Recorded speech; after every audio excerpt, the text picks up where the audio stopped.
నేను వెళ్ళలేదు, నేను ఈ పాలిటిక్స్ లో ఉండిపోయాను. కాకపోతే ఇక్కడ ఏంటంటే ఇప్పుడు అక్కడ ఇచ్చినటువంటిది కేవలం డిస్ట్రిక్ట్, చూడండి డిస్ట్రిక్ట్స్ ఇంటర్ డిస్ట్రిక్ట్ ఆడినా కూడా అసలు ఉద్యోగాలు అప్పుడు తెలియదు.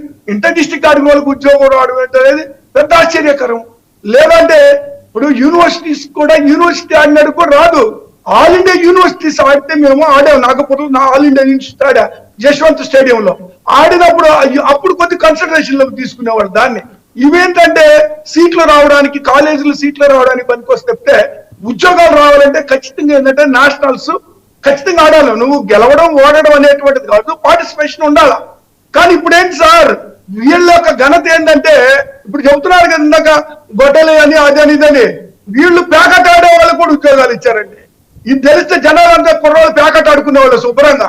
వీళ్ళు ప్యాకెట్ ఆడిన వాళ్ళకి బ్రిడ్జ్ అంటే ఏంటంటే ప్యాకెటే కదా, ప్యాకెట్ ఆడిన వాళ్ళకు కూడా ఉద్యోగాలు ఇవ్వడానికి వీళ్ళు నోటిఫికేషన్ ఇచ్చారు. ఇంతకన్నా దారుణం ఏముంటుందండి? సో ఇలాంటి అక్రమాలు, గోల్డ్ మెడలిస్ట్ వచ్చిన వాడికి ఉద్యోగం రాలేదు. ఇక ఇంతకన్నా అక్రమం ఏముంటది? ఎవరు బాధ్యత వహించాలి? దీనికి బాధ్యత వహించాల్సింది ఎవరు? Education minister. ఎవరు ఆయన? లోకేష్. ఎందుకు మరి ఇదే ఒకవేళ లోకేష్ కాకుండా ఇంకొకళ్ళు ఉంటే ఇప్పుడు మీ డిమాండ్ ఏంటి? మీ భవిష్యత్ కార్యాచరణ ఏంటి? ఒకటే సార్, మాకు సంబంధించి ఇప్పుడు కేసు, లిక్కర్ కేసు అనేటువంటిది జరుగుతుంది. దానికి మేము సిద్ధంగా ఉన్నాం. ఎలాంటి విచారణ చేసుకున్నా మాకేం అభ్యంతరం లేదు. విచారణ ఖచ్చితంగా జగన్మోహన్ రెడ్డి గారి మీద ఆరోపణలు ఈ ఆంధ్రజ్యోతి పేపర్, TV5 లేకపోతే ఏవిఎన్ వాళ్ళు టీవీలు వేస్తే వీళ్ళు చర్చకు వచ్చింది తప్పితే వాస్తవం కదా అక్కడ ఏమి లేదు. అక్కడ పురుషోత్తమ్ రెడ్డి గారు అదే మాట్లాడారు. ఇప్పుడు వాస్తవానికి FIR లోనో లేదంటే ఆ ఛార్జ్ షీట్ లోనో వాటిలో ఉండాలా, వాటిలో తేలితే ఏదన్నా విచారణ జరుగుతుంది అక్కడ. ఇప్పుడు ఈ పేపర్ లో వేసేటప్పటికి మీ టీవీ ఛానల్స్ కూడా ఏదో జరిగిపోతుందని మీరేదో ఊహించుకోండి. ఏమీ జరగదు, అక్కడ ఏమి సీన్ లేదట. ఇప్పుడు నన్ను కంప్లీట్ చేయని కాదు, కాకుమానే రాజశేఖర్ గారి బాధ ఏందో నాకైతే అర్థం కావట్లేదు. అంటే అంత మంచి స్పోర్ట్స్ మ్యాన్ కాదు, మీరు అంత మంచి స్పోర్ట్స్ మ్యాన్ అయ్యి అంత మంచి స్పోర్ట్స్ మ్యాన్ అయ్యి కాదండి, మీరు అంత మంచి స్పోర్ట్స్ మ్యాన్ అయ్యి అన్ని ఉద్యోగాలు మీకు వచ్చినా అవన్నీ వదులుకొని ఈడొచ్చి ఇరుక్కున్నామా, ఎటు కాకుండా అయిపోయినామని మీ బాధన లేదు అంటే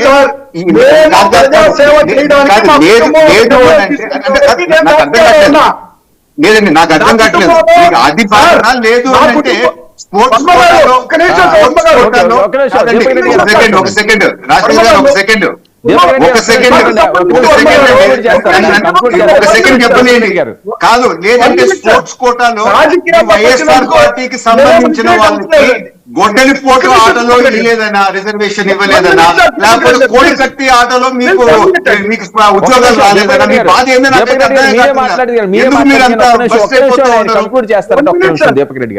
వన్ మినిట్ అండి. ఇప్పుడు వర్మ గారు, ఇప్పుడు నేనేమి రియలైజ్ అవ్వడలేదు లేదా రెగ్యులేట్ అవ్వట్లేదు రాజకీయాల్లోకి. ఇప్పుడు నా కుటుంబం సంబంధించి IAS ఆఫీసర్లు, IPS ఆఫీసర్లు నా కుటుంబం.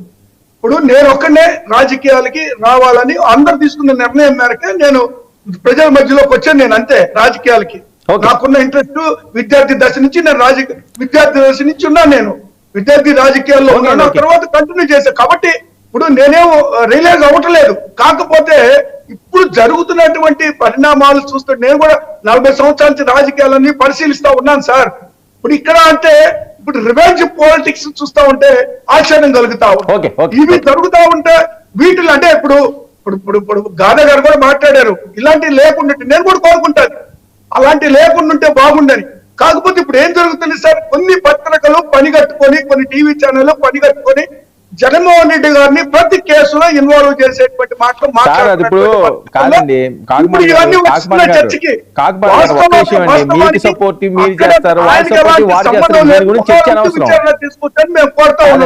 మీకు సపోర్ట్ చేసి మీకు చేస్తే వాళ్ళు చేసి వాటి చేస్తారు, అదే కదా. ఇప్పుడు అందుకనే ఆయన దౌర్భాగ్యం అన్నాడు. ఆయన కామెంట్స్ లో గాదే గారు అనడం ఏంటి, ఇదేం దౌర్భాగ్యం అని, అందుకనే కదా ఆయన అన్నది. దీపక్ రెడ్డి గారు కాదండి, ఇక్కడ ఒకటే ఒక పాయింట్ నేను ఇందాక క్లారిటీతో ఏమని చెప్పినా, జగన్మోహన్ రెడ్డి గారు క్యాండిడేట్ ని పక్కన కూర్చోబెట్టుకొని గోల్డ్ మెడల్ ఏదో ఒక మెడల్ వచ్చింది రాలేదు అని అన్నారు. ఎంత క్లారిటీతో అక్కడ సంబంధించిన ప్రభుత్వ అధికారులు మన సెక్రటరీలు ఒక్కొక్క మీరు చెప్పిన అలిగేషన్ కి ఇది వాస్తవాలని చెప్పి చూపించిన తర్వాత కూడా ఇంకా ప్రజల్ని తప్పుదోవ పట్టించి రాజకీయాల్లో ఉండే గౌరవాన్ని తగ్గియటము ఎంతవరకు కరెక్ట్? మీరే అంటుంటారు పార్టిసిపేట్ చేసిన వాళ్ళకి వచ్చినాయని. పార్టిసిపేట్ చేసిన వాళ్ళకే వస్తే మెడల్ వచ్చిన వాళ్ళకి రాదా? అక్కడ ఏది తప్పు అనేది అక్కడ క్లియర్ గా ఎక్స్ప్లెయిన్ చేశారు. దాన్ని కప్పుపుచ్చుకొని ఈ రోజు ఇట్లా చేస్తా ఉండరు. రెండోది, నేను ఈ రోజు జగన్మోహన్ రెడ్డి గారిని కూడా పేరెత్తి మాట్లాడదలుచుకోలేదు. కానీ సర్కమ్స్టాన్షియల్ ఒకటి మనం చూస్తాం. జగన్మోహన్ రెడ్డి గారికి పెద్ద హృదయం ఉందా? ఏది వందలాది కోట్లు లేకపోతే వేలాది కోట్లు వేరే వాళ్ళకి ఇచ్చేంత పెద్ద హృదయం ఈ లిక్కర్ స్కామ్ లో ఉందా? ఎప్పుడైనా ఒక 5-10 కోట్లు పైకి పోయే అమౌంట్స్ అన్ని ఏదన్నా ఒక దగ్గరికి పోతాయి. అది ఒక మెయిన్ మనిషి కన్సెంట్ లేకుండానే జరుగుతాయి. మనం కామన్ సెన్స్ తోనే మాట్లాడదాం. లేదు అంత పెద్ద హృదయంతో అందరికి ఇచ్చేసినాడు అని ఎవరన్నా మాట్లాడితే అది మనం చేయగలిగింది ఏం లేదు. సో పాత సామెత ఏముంది, all roads lead to Rome అని అన్నారు కదా. అదే విధంగా ఈ లిక్కర్ కేసులో all roads lead to Tadepalli palace. ఎందుకు ఒకటి కాదు రెండు కాదండి. నేను వర్మ గారు ఇందాక మీకు నేను 7-8 ఎగ్జాంపుల్స్ చెప్పినాను. ఆ 7-8 అలిగేషన్స్ వచ్చినాయి అన్ని మొదలైంది కదా, చూద్దాం. రాజశేఖర్ గారు నేనేం అంటున్నా, నేను జగన్మోహన్ రెడ్డి గారి పేరు కూడా అక్కడ ఉండే పరిస్థితులు బట్టి తాలేపల్లి ప్యాలెస్ అని అంటున్నాను. మీరు టక్కనే మా జగన్మోహన్ రెడ్డి గారు మీరు లెక్కలో తీసుకోండి. మళ్ళా మీరు ఇంకా కన్ఫర్మ్ గా ఇంకా మా జగన్మోహన్ రెడ్డి చంద్రబాబు నాయుడు గారు ఇదే అవినీతి ఆరోపణలు 52 రోజులు జైల్లో ఉండొచ్చాడు. ఒకటా రెండా